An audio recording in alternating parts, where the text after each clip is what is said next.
Hello అందరికీ welcome back to Anu KR vlogs. నేను మీ అనురాధ. ఈ రోజటి రెసిపీ వచ్చేసి ఈ రెసిపీని మనం స్నాక్గా కానీ బ్రేక్ఫాస్ట్గా కానీ తీసుకోవచ్చు. చాలా హెల్దీ రెసిపీ కాబట్టి తప్పకుండా ట్రై చేయండి.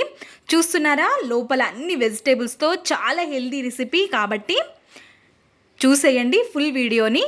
నా ఛానల్ని ఇంకా ఎవరైనా సబ్స్క్రైబ్ చేసుకొని వాళ్ళు ఉంటే సబ్స్క్రైబ్ చేసుకోండి.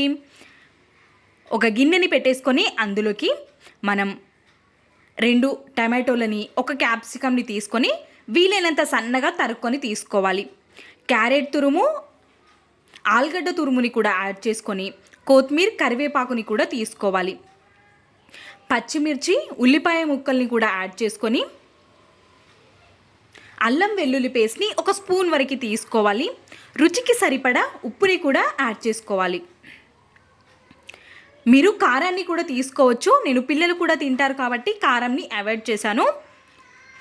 1/2 టేబుల్ స్పూన్ వరకు పసుపుని తీసుకొని మంచిగా కోటింగ్ కోసం 2 టేబుల్ స్పూన్స్ వరకు బియ్యం పిండిని, 2 టేబుల్ స్పూన్స్ వరకు శనగపిండిని యాడ్ చేసుకోవాలి.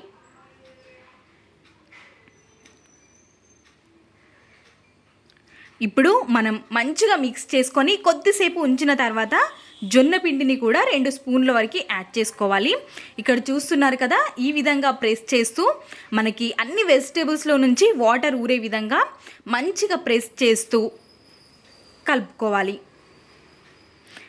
ఇందులోకి మనం వాటర్ వేయాల్సిన అవసరం లేదు. ఇప్పుడు మూతని కవర్ చేసుకొని ఒక 5 నుండి 7 నిమిషాల వరకు పక్కన ఉంచుకోవాలి. 5 నిమిషాల తర్వాత తెరిచి చూస్తే ఈ విధంగా వాటర్ ఊరి మంచిగా ఈ విధంగా అయిపోయింది మెత్తగా. కాబట్టి ఇప్పుడు ఈ టైంలో ఇందులోకి 2 టేబుల్ స్పూన్స్ వరకు జొన్న పిండిని యాడ్ చేసుకోవాలి. మీరు ఈ జొన్న పిండి ప్లేస్లో ఇంకొక 2 టేబుల్ స్పూన్స్ వరకు బియ్యం పిండిని కూడా తీసుకోవచ్చు. మనం కలుపుకుంటే ఇలా ముద్దలాగా అయిపోతుంది. ఇప్పుడు ఇందులోకి మంచి టేస్ట్ కోసం ఒక ఎగ్ని కొట్టుకొని వేసుకోవాలి. ఎగ్ మొత్తం కలిసేంత వరకు కలుపుతూ మంచిగా కలుపుకోవాలి. ఇంకా కొంచెం లూజ్ అవుతుంది పిండి అనేది. ఈ విధంగా ఈ కన్సిస్టెన్సీలో ఉండాలి పిండి అనేది.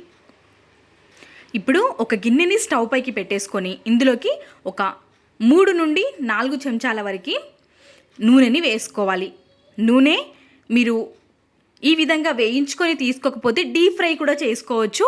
కానీ నేను హెల్తీగా ఉండడం కోసం కొంచెం ఆయిల్లోనే ఫ్రై చేసుకుంటున్నాను. వీటికి ఆయిల్ ఎక్కువగా కూడా ఏం పీల్చదు.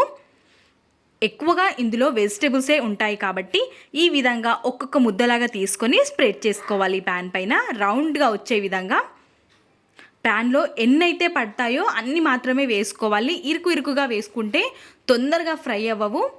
మనం లో టు మీడియం ఫ్లేమ్లోనే కాల్చుకోవాలి. అటు ఇటు టర్న్ చేస్తూ కాల్చుకున్నామంటే సరిపోతుంది. చాలా హెల్దీ రెసిపీ. అదేవిధంగా మంచి స్నాక్ కానీ బ్రేక్ఫాస్ట్గా కానీ తీసుకోవచ్చు. ఇంకో వాయిని కూడా అదే విధంగా వేసేసుకోవాలి. ఈ విధంగా ప్యాన్ పైన పిండిని పెట్టి ప్రెస్ చేసుకుంటే సరిపోతుంది. వేయించుకొని ఈ విధంగా టిష్యూని వేసుకొని అందులోకి వీటన్నిటిని వేసేసుకొని టమాటో కెచప్తో కానీ ఏ దాంతో సర్వ్ చేసుకున్నా చాలా బాగుంటుంది. ఉత్తివి కూడా తినేయొచ్చు. ఇలాంటి మరెన్నో రెసిపీస్ మన ఛానల్లో ఉన్నాయి కాబట్టి ఒక్కసారి అను కేఆర్ వ్లాగ్స్ని విజిట్ చేయండి. వీడియో నచ్చితే please subscribe. Thanks for watching.